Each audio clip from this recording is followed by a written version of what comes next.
우리가 억울한 일을 당했다 싶으면 내 인생이 참 꼬였다 이렇게 이야기를 하지 않습니까?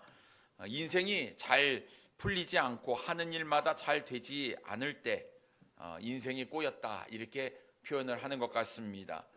마치 내가 뒤로 넘어졌는데 코가 깨지는 형국이지요. 그럴 때 참 우리의 삶 가운데 답답함이 있습니다. 근데 사랑하는 선생님 여러분, 과연 우리의 인생이 꼬인 인생이냐 하는 것입니다. 그렇지 않습니다. 하나님께서 여러분을 사랑하십니다.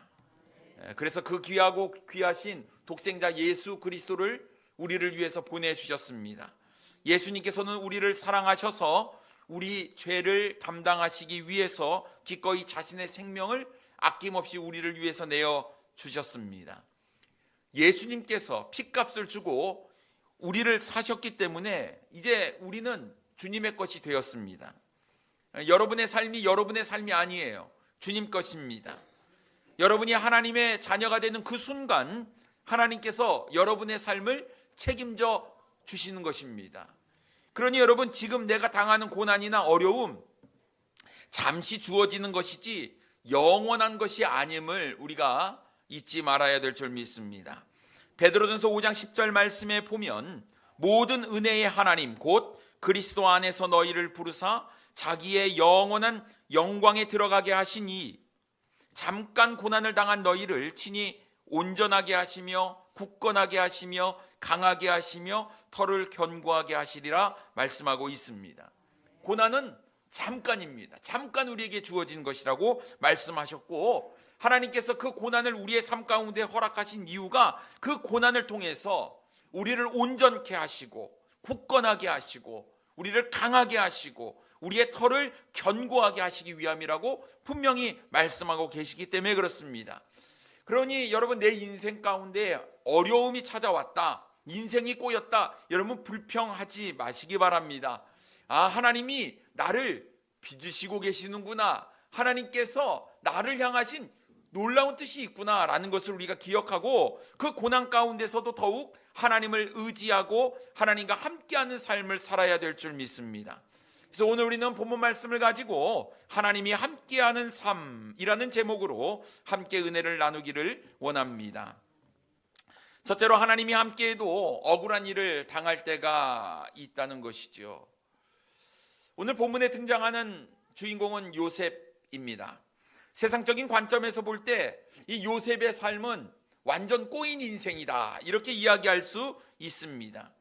20절 말씀에 보면요, 이에 요셉의 주인이 그를 잡아 옥에 가두니 그 옥은 왕의 죄수를 가두는 곳이었더라. 요셉이 옥에 갇혔으나 라고 말씀하고 있습니다.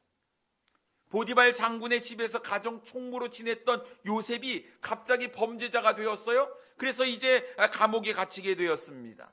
억울하게 누명을 썼어요. 내가 하지 않았는데도 불구하고 했다라는 누명을 쓰고 지금 감옥에 갇히게 되었습니다. 여러분, 얼마나 기구한 인생입니까? 요셉의 삶을 보면요, 일찍이 어머니를 여의었어요. 엄마가 동생 베냐민을 낳다가 죽었기 때문에 그렇습니다. 하지만 그래도 감사한 것은 아버지의 사랑을 받았거든요. 아버지가 이 라헬을 사랑했기 때문에 라헬이 낳은 이 첫 번째 아들 요셉을 누구보다도 사랑을 했어요. 그래서 아버지의 사랑을 독차지하고 채색 옷도 입고 나름 행복한 삶을 살았던 것 같습니다. 하지만 이 아버지의 편애로 인해서 형들로부터 미움을 당하게 되잖아요. 그래서 어떻게 됩니까? 죽음을 당할 뻔했습니다. 하지만 때마침 상인들이 그 길을 지나감으로 인해서 팔리게 돼요. 목숨은 면했지만 애굽이라는 다른 나라에 가게 되었고 신부는 노예로 전락하게 되었습니다. 이 요셉의 삶을 보면 고난의 연속이다, 우리가 이렇게 이야기할 수 있을 것 같습니다. 여러분, 이러한 삶 가운데에 요셉은 절대로 자신의 삶을 쉽게 포기하지 않았다라는 것이죠. 왜냐하면 그런 상황 가운데서도 하나님께서 자기와 함께 하신다는 것을 요셉은 믿었기 때문이었어요. 비록 언어가 달라요, 문화가 달라요, 신분도 노예가 되었습니다, 다른 나라로 가게 되었어요. 하지만 그곳에서도 여전히 나와 함께 하시는 하나님이 계셨기에 아무도 내 주변에 없지만 그 하나님을 보고 요셉은 자신의 삶을 내려놓지 않았다라는 것입니다. 여러분, 하나님께서 함께 하시는 삶을 사는 사람은 인생을 대충 살지 않습니다. 쉽게 포기하지 않습니다. 하나님께서 나에게 주신 꿈과 비전을 가지고 환경에 굴하지 아니하고 한 단계 한 단계 그 고난 속에서도 그 어려움을 딛고 일어나는 사람, 그 사람은 하나님을 끝까지 신뢰하는 사람이다라는 사실이지요. 요셉은 이제 노예가 되었어요. 하지만 자신에게 맡겨진 일에 최선을 다하니까 보디발 장군의 집에 가정 총무가 되었습니다. 가정 총무가 어떤 사람입니까? 주인의 재산을 다 관리하는 사람이었어요. 4절 말씀에 보면 요셉이 그의 주인에게 은혜를 입어 섬김에 그가 요셉을 가정 총무로 삼고 자기의 소유를 다 그의 손에 위탁하니라고 말씀하고 있습니다. 노예인데 주인의 재산을 다 관리하는 사람이 되었어요. 이것은요, 신뢰가 있기 때문에 가능한 거였거든요. 아무에게나 재산을 맡기지 않습니다. 네? 자기 자식에게도 재산을 안 주는 시대가 우리가 사는 시대인데 뭐 모르는, 그것도 다른 나라에 노예로 팔려온 사람에게 자신의 어떻게 전 재산을 맡길 수 있느냐 하는 거예요. 그러니 여러분, 대부분의 노예는요 그냥 노예로 살아가요. 노예가 열심히 일한다고 해서 자신의 신분이 바뀌지 않습니다. 자신에게 주어지는 유익도 없어요. 여전히 자신은 노예예요. 그렇기 때문에 노예는 보통 주어진 일만 하는 거예요. 적당한 선에서. 하지만 요셉은 그러지 않았습니다. 자신에게 맡겨진 일에 최선을 다했어요. 성실했습니다. 왜냐하면 하나님께서 자신을 보고 계신다라는, 하나님과 함께하는 그 믿음이 있었기 때문에 내가 하나님 앞에서 내가 정직하고 성실한 삶을 살겠다라는 것이 요셉이 가지고 있었던 마음이었습니다. 그게 코람데오의 인생, 하나님 앞에서 내가 정직하게 행하겠다라는 이런 마음이 이 요셉에게 있었다라는 것이죠. 결국 이러한 요셉의 삶을 보면서 보디발 장군이 그를 인정하지 않습니까? 아, 누가 보나 보지 않으나 요셉의 삶은 정직하다, 성실하다, 한결같다. 그러니 보디발이 자신의 전 재산을 요셉에게 맡겨서 관리하게 한 것이었다라는 것입니다. 있을 수 없는 일이 일어난 거예요. 노예였지만 노예로서 누릴 수 있는 최고의 자리에 올랐다고 해도 무방할 정도로 그의 삶은 달라졌습니다. 형들에게 미움을 받아 죽을 뻔했다가 다행히 목숨을 건져서 노예로 팔린 인생, 장군의 집에 가정 총무가 되어 이제 인생의 역전을 이루었다 싶었을 그때, 여러분, 인생은 호락호락하지 않다라는 것이죠. 요셉의 삶 가운데 또다시 시련이 찾아옵니다. 여러분, 사탄은 우리를 절대로 가만두지 않아요. 어떻게 해서든지 우리를 넘어뜨리려고 합니다. 계속해서 공격하고 또 공격하지요. 조금만 틈만 보여도 무차별적으로 공격을 해옵니다. 보디발 장군의 아내가 요셉을 유혹하기 시작했어요. 여러분, 이 당시 노예는 물건 취급을 당했기 때문에 이게 주인이 요구하는 것을 노예가 거절하기가 쉽지가 않았다라는 것입니다. 노예는요, 시키는 대로 그냥 해야 되는 거예요. 그게 노예의 어떤 신분이고 노예가 맡은 직분의 역할이었습니다.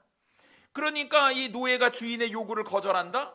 이것은요, 목숨을 내놓는 거랑 똑같은 것입니다. 어차피 물건 취급하는데, 내 짐짝 취급하는데 이 짐 없어도 돼, 그냥 죽여버려도 상관이 없는 그런 신분이었잖아요.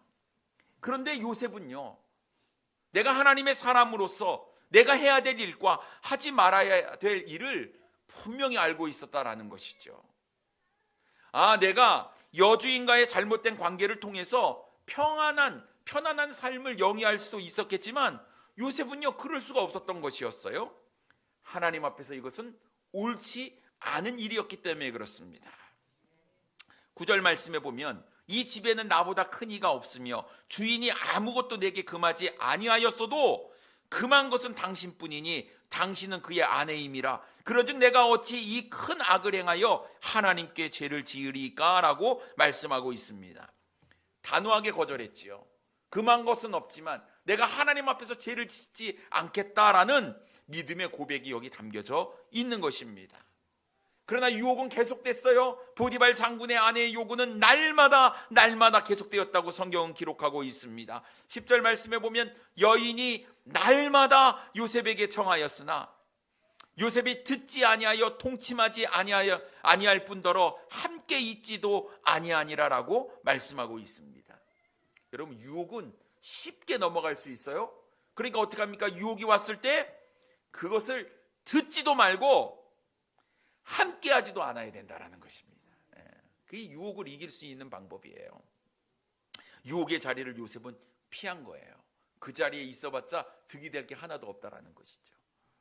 사랑하는 성도님 여러분, 유혹의 자리는 빨리 피하는 것이 좋습니다. 아무리 위대한 사람도, 아무리 성인 군자라도, 아무리 거룩한 그리스도인이라고 할지라도 유혹은 피해야 되는 거예요. 여러분, 최초의 사람인 아담도 뱀의 유혹에 넘어가서 하나님께서 따먹지 말라고 하는 선악을 알게 하는 나무의 실과를 따먹었어요. 하나님의 마음에 합한 사람이라고 했던 다윗도 우리아의 아내 밧세바를 범하는 죄를 저지르게 되었습니다. 아유, 괜찮아. 나는 괜찮아. 아우, 나는 그래도 믿음이 있잖아. 여러분, 아니에요. 여러분, 우리가 얼마나 의지가 약합니까? 누가 괜찮다고 이야기해도 괜찮은 게 아니라니까요. 유혹은 무조건 피해야 되는 겁니다. 유혹은 멀리해야 되는 거예요. 뿌리쳐야 되는 거예요. 요셉이요, 하나님 앞에서 죄를 짓지 아니하고 자신의 주인이었던 보디발의 아내와 관계를 맺지 않는 것, 이것은 너무나도 잘한 거예요. 보디발은요, 요셉에게 상을 줬어야 돼요. 칭찬을 했어야 됩니다. 너 잘했어. 역시 내가 믿고 내가 신뢰하는 너, 내가 그럴 줄 알았다. 참 잘했다. 뭐 이렇게 해줘야 되는 거 아니겠습니까? 그런데 보디발이요, 그토록 아끼고 신뢰했던 요셉의 말보다 자신의 아내의 말을 철석같이 믿었다라는 거예요. 19절 말씀에 보면요, 그의 주인이 자기 아내가 자기에게 이르기를 당신의 종이 내게 이같이 행하였다 하는 말을 듣고 심히 노한지라라고 말씀하고 있어요. 그렇지, 노예는 노예지 뭐. 노예가 어디 가겠어? 내가 그럴 줄 알았다. 아니요, 일편단심. 내가 동일한 마음으로 하나님을 바라보고 주인 앞에서도 성실하게 행했는데 결국 요셉에게 주어진 결과가 무엇입니까? 감옥에 갇히는 거예요. 얼마나 억울합니까? 나는 이런 악을 행하지 않았다고, 나는 잘못한 것이 없다고, 나는 하나님을 믿는 사람이라고 아무리 힘을 주어 외쳤건만 누가 이 노예의 말을 믿어주기나 하겠습니까? 요셉의 말을 믿어주는 사람이 하나도 없는 거예요. 아니, 내가 하나님 앞에 죄를 짓지 않으려고 올바른 일을 행했는데도 불구하고 너무 억울하잖아요. 너무 억울해요. 도저히 이해할 수가 없었습니다.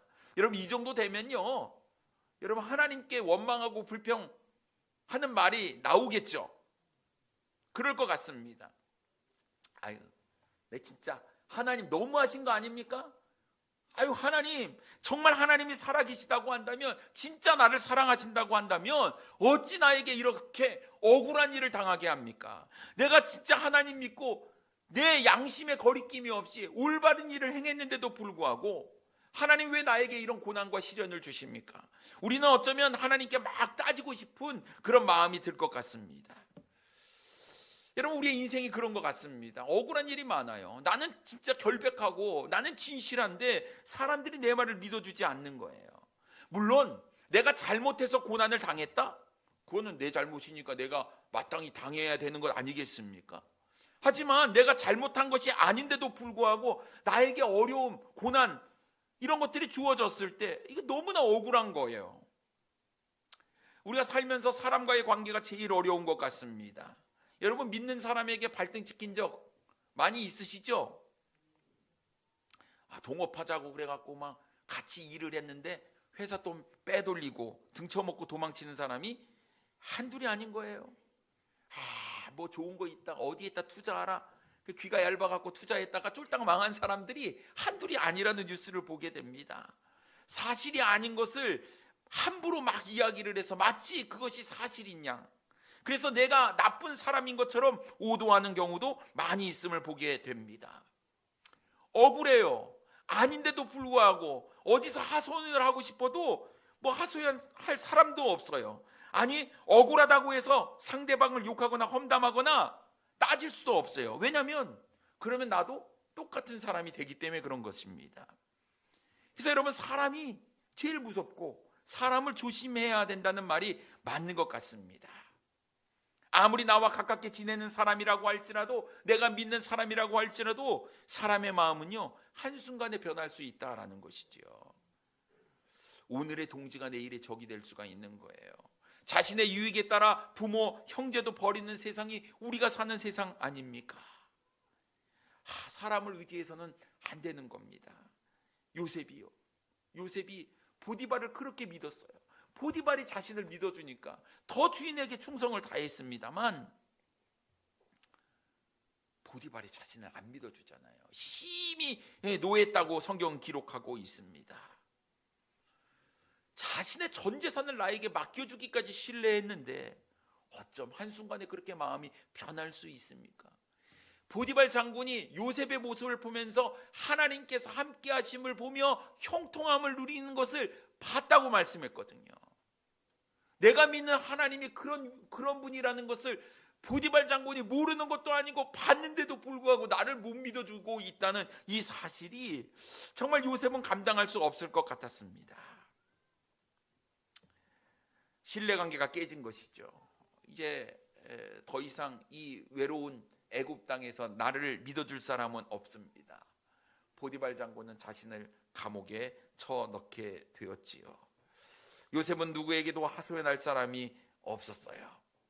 그러나 여전히 변함없이 요셉과 함께하는 분이 계셨습니다. 누구죠? 하나님이셨어요. 누가 이 마음을 헤아려 주겠습니까? 하나님이 헤아려 주시는 거예요. 그래서 요셉이 또 하나를 깨닫습니다. 세상에 믿을 사람 하나 없지만 영원토록 변하지 않는 분 한 분이 계시는데 그분은 나의 하나님이시구나. 하나님은 우리가 상대방에게 똑같이 대하기를 원치 않으셔요. 그래서 우리가 참고, 억울해도 참고 하나님의 뜻을 우리가 기대하며 하나님께서 원하시는 그 삶을 우리가 계속해서 살기를 원하신다라는 거예요.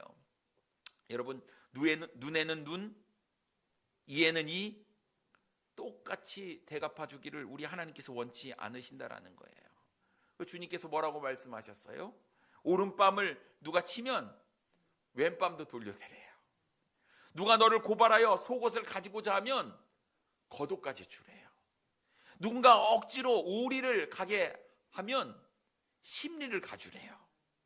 여러분, 우리는 상대방을 막 대하기보다는 우리는 하나님 편에 서야 돼요. 하나님만이 해결해 주실 수 있고 하나님만이 우리의 삶을 이해해 주시는 거예요. 원수도 사랑해야 한다라고 분명히 말씀하고 있습니다. 그 이유는 말이죠, 이 고난도 다 하나님의 계획 가운데 하나님의 주권 아래 있다라는 사실이에요. 지금 내 삶에 어려움이 있고 고난이 있고 내가 정말 억울한 일을 당해서 마음이 답답할지라도 여러분, 낙심하거나 좌절하지 마십시오. 우리의 인생은 끝난 게 아닙니다. 우리의 삶은 이미 해피엔딩으로 달려가고 있어요. 이미 우리는 영원한 생명을 소유한 사람이고 영원한 천국을 하나님께서 약속해 주신 것 아니겠습니까? 이 삶 가운데 고난이 있을지라도 이 고난을 통해서 우리를 다듬으시고 빚으시고 연단하시는 놀라운 하나님의 뜻이 있다라는 거예요. 그래서 여러분, 누구를 원망하거나 불평하거나 우리가 눈에는 눈, 똑같이 악으로 대하는 것이 아니라 하나님을 신뢰하시고 하나님의 계획 가운데 있구나, 하나님께서 나를 통해서 뭔가 일을 계획하고 계시는구나, 하나님께서 이 상황을 한번 뒤집으려고 하시는구나, 여러분, 하나님을 끝까지 신뢰하시고 믿음으로 나아가시는 우리 사랑하는 성도님들 되기를 원합니다. 두 번째로, 하나님이 함께 하실 때 은혜를 누리게 하신다라는 거예요. 억울하고 답답한 상황 가운데에 하나님께서 요셉을 버리지 아니하고 함께 하셨습니다. 21절 말씀에 보면 여호와께서 요셉과 함께 하시고 그에게 인자를 더하사 간수장에게 은혜를 받게 하시매라고 말씀하고 있어요. 감옥에 들어갔잖아요. 더 좋지 않은 상황 가운데 처했잖아요. 그런데 우리 하나님께서 그 상황 가운데 뭐를 더하셨다고 성경은 이야기하고 있습니까?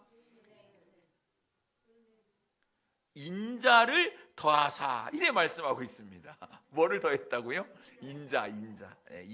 하나님께서 언약을 맺은 자기 백성에게 베푸시는 그 사랑을 인자라고 합니다. 뿐만 아니라 간수장에게 무엇을 있게 하셨어요? 은혜를 있게 하셨어요. 여러분, 고난 가운데 하나님께서 함께 하셨잖아요, 요셉과. 근데 이제 더 좋지 않은 감옥에 들어갔을 때 하나님께서 내버려 두시지 않았다라는 거예요. 인자를 더해 주시고 은혜를 입게 하시는 놀라운 하나님의 돌봄이 여전히 요셉과 함께 했다라는 것입니다. 하지만 생각해 보세요. 노예지만 보디발 장군의 집에서는 그래도 자유가 있었잖아요. 근데 감옥에 들어가니까 이 자유가 사라진 거예요. 불편하지요. 어렵습니다. 그런데 우리 하나님께서 그러니까 내가 너에게 인자를 더한다, 은혜를 입게 한다. 우리 하나님께서 필요에 따라서 공급해 주시는 놀라운 축복이 우리의 삶 가운데 있다라는 사실입니다. 요셉은 몰랐습니다만 하나님은 이전에 하나님께서 요셉에게 주신 그 꿈과 비전을 지금 만들어가고 계셨다라는 사실이지요. 우리 하나님은요, 선하신 분입니다. 때때로 이 선하신 우리 하나님께서 우리의 인생 가운데 고난을 허락하셔요. 왜냐하면 고난이 주는 유익이 있기 때문에 그렇습니다. 로마서 5장 3절과 4절 말씀에 보면 다만 이뿐 아니라 우리가 환난 중에도 즐거워하나니 이는 환난은 인내를, 인내는 연단을, 연단은 소망을 이루는 줄 알미로다 라고 말씀하고 있습니다. 여러분, 우리의 삶 가운데 고난이 주어졌어요. 환난이 주어졌어요. 하지만 이 환난을 통해서 우리가 깨닫는 것은 인내가 있고 연단이 있고 그것을 소망으로 만들어주시는 우리 하나님의 놀라운 계획하심과 역사하심이 있다라는 사실을 우리가 반드시 잊지 말고 기억해야 될 줄 믿습니다. 이 고난을 통해서 우리 하나님께서는 우리의 삶을 다듬으시고 우리를 더 성숙하게 만들어서 더 놀랍고 큰 일을 하는 사람으로 우리를 빚으신다라는 것이에요. 애굽의 노예로 지금은 감옥에 갇히는 신세가 되었지만 그 감옥 가운데서도 하나님은 요셉과 함께 하셨고 오히려 인자를 더해 주시고 간수장에게 은혜를 입게 하는 놀라운 축복을 주셨어요. 이것이 바로 하나님의 마음이지요. 하나님의 마음입니다. 하나님은 애굽의 총리로 요셉을 삼으시려고 하는 원대한 계획을 가지고 계셨고 그것을 이루는 과정 가운데 있었다라는 것이에요. 요셉은 이 하나님의 뜻을 알지 못했기 때문에 때로는 억울하고 답답한 그런 상황 가운데 있었지만 놀라운 것은 하나님을 향한 믿음을 그는 포기하지 않았다라는 것입니다. 여러분, 우리도 내일 일을 알지 못합니다. 내 삶 가운데 고난이 있어요. 내 삶 가운데 억울한 일이 있어요. 하지만 그 고난을 통해서 하나님께서는 나를 빚으셔서 이전보다 더 놀랍게 나를 사용하신다라는 이 믿음 우리가 잃어버리지 않아야 될 줄 믿습니다. 그래서 여러분, 절대로 낙심하지 마십시오. 오히려 즐거워하십시오. 하나님께서 나를 빚으시는구나, 나를 더 크게 만드실 계획을 가지고 계시는구나. 여러분, 하나님을 끝까지 신뢰하고 나아가실 때 여러분 상상하지 못할 놀라운 일이 우리의 삶 가운데 벌어진다는 것이지요. 감옥에 갇혀 있는 요셉에게 상상할 수 없는 놀라운 일이 벌어졌어요. 간수장이요, 이 요셉에게 은혜를 베풀었잖아요. 22절 말씀에 보면 간수장이 옥중 죄수를 다 요셉의 손에 맡김으로 그 재반 사물을 요셉이 처리하고, 이렇게 말씀하고 있습니다. 생각해 보십시오. 지금 감옥에 갇혀가지고 꼼짝달싹 못할 그런 존재가 바로 요셉의 존재예요. 그런데 간수장이 어떻게 합니까? 그 옥안에 있는 그 죄수들을 돌보는 일을 요셉에게 시킨 거예요. 말이 됩니까? 안 되죠. 이게 상식적으로는 도저히 말도 안 되고 이성적으로 논리적으로 이해가 되지 않는 거예요. 그런데 어떻게 간수장이 이런 결정을 내렸냐 하는 것이죠. 이건 간수장이 한 게 아니에요. 누가 했습니까? 하나님께서 하신 거예요. 하나님께서.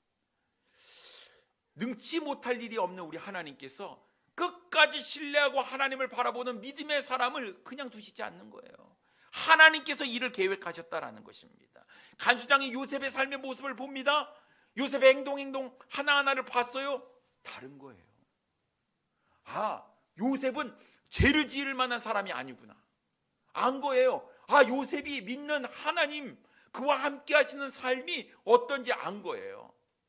그러니 얘는 억울하게 누명을 쓰고 왔구나, 간수장이 대번 알았던 것 같아요.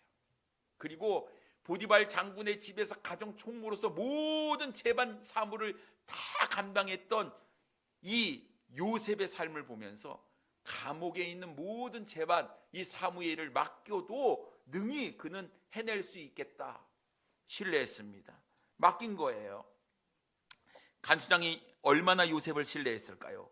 23절 말씀에 보니까 간수장은 그의 손에 맡긴 것을 무엇이든지 살펴보지 아니하였으니 이는 여호와께서 요셉과 함께 하심이라 여호와께서 그를 범사에 형통하게 하셨더라라고 말씀하고 있습니다.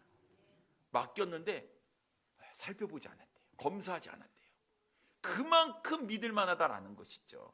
그만큼 일처리가 완벽했다라는 것입니다. 군더더기가 없어요. 깔끔했다라는 것이죠. 다시 손을 보거나 수정하고 보완할 필요가 없었다라는 것이에요. 왜요? 하나님이 함께 하시니까, 하나님이 동행하시니까, 이 일처리를 하나님의 지혜로 하니까. 뭐 사람의 지혜보다 하나님의 지혜가 얼마나 뛰어납니까? 군더더기가 없어요. 손댈 필요가 없었다라는 것입니다. 아, 이 말씀을 보면서 사랑하는 손님 여러분, 우리도 요셉처럼 내가 있는 자리에서 인정을 받아야 한다라는 것이죠. 환경 탓, 상황 탓, 내가 왜 억울해, 감옥에 들어왔어, 억울해 이러고만 있는 게 아니었어요. 자신이 처한 그 환경이 어떠하든지 그 주어진 상황 가운데에서 최선을 다했고 성실했고 맡겨진 일을 성실하게 완벽하게 수행할 수 있었다라는 것입니다. 억울한 일을 당했지만 분노하고 원수를 갚으려고 하는 것이 아니라 참고 인내하며 하나님의 뜻을 구하며 나아가야 한다라는 것이죠. 요셉은 실력자였어요. 보디발 장군의 밑에서 가정 총무로서 모든 일들을 다 배우지 않았습니까? 그런 경험이요, 감옥 안에서 왕의 제수들, 정치인들을 대하면서 또 정치도 배우면서 또 모든 그 재반 일들을 이 요셉이 다 감당했다라는 거예요. 여러분, 불평하고 원망하고 있는 사람이 무슨 일을 배우겠습니까? 하지만 하나님께서 나를 여기에 두셨다라는 이 믿음을 가진 사람은요, 거기서 최선을 다해서 모든 일들을 다 섭렵을 한다니까요. 이런 것들이 결국 내 삶의 걸음이 되고 내 삶을 이끌어 나가는 원동력이 된다라는 사실이죠. 그러니 우리가 있는 그 자리에서 내가 맡은 일에 우리는 실력자가 돼야 되는 거예요. 하나님께서 함께 하심으로 내가 여기서 최선을 다하고 하나님 앞에서 부끄럽지 않은 인생을 살기 위해서 내게 맡겨진 일을 최선을 다해서 하는 것, 그것이 우리에게 필요한 모습이 아닐까 싶습니다. 그래야 하나님께서 아이고 더 높은 자리, 더 좋은 자리로 우리의 삶을 인도하시지 않겠습니까? 그러니까 여러분, 최선을 다해야 됩니다. 하나님을 의지하며 하나님께 지혜를 구하고 하나님께서 공급하시는 힘으로 우리가 나에게 주어진 일을 잘 할 수 있어야 된다라는 것이죠. 때가 되면 하나님께서 우리를 높여주신다라는 거예요. 요셉은 보디발의 종으로 살 때나 감옥에 들어갔을 때나 언제든지 하나님께서 함께 하심으로 그가 형통한 자가 되었다고 말씀하고 있어요. 구덩이에 던져진 인생, 타국으로 팔린 인생, 감옥에 갇힌 인생, 어렵고 힘든 상황 가운데서도 요셉은 결코 혼자가 아니었습니다. 하나님은 늘 요셉과 함께 하셨어요. 여러분, 상황이 어렵고 힘들고 또 억울하지만 하나님께서 힘이 되어 주셨기에 그는 버틸 수 있었습니다. 이사야 12장 2절 말씀에 보면 보라, 하나님은 나의 구원이시라, 내가 신뢰하고 두려움이 없으리니 주 여호와는 나의 힘이시며 나의 노래시며 나의 구원이심이라 말씀하고 있습니다. 출애굽기 15장 2절 말씀에 보면 여호와는 나의 힘이요 노래시며 나의 구원이시로다.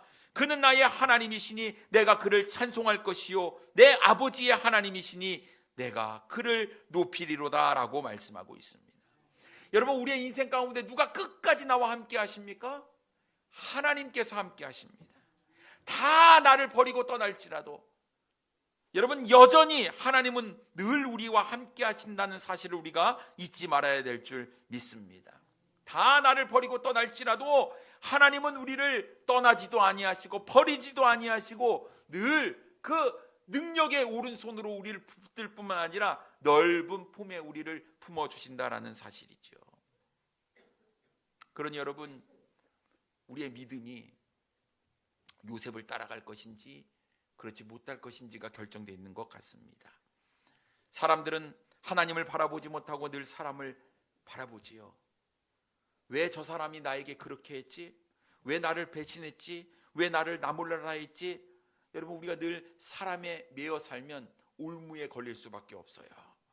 누가, 왜, 나에게, 어떻게, 무엇을, 이런 생각들로 마음이 복잡해질 때 여러분, 그거에 매여 있지 마시고 나를 지키시고 나와 함께 하시는 그 하나님을 바라볼 수 있어야 될 줄 믿습니다.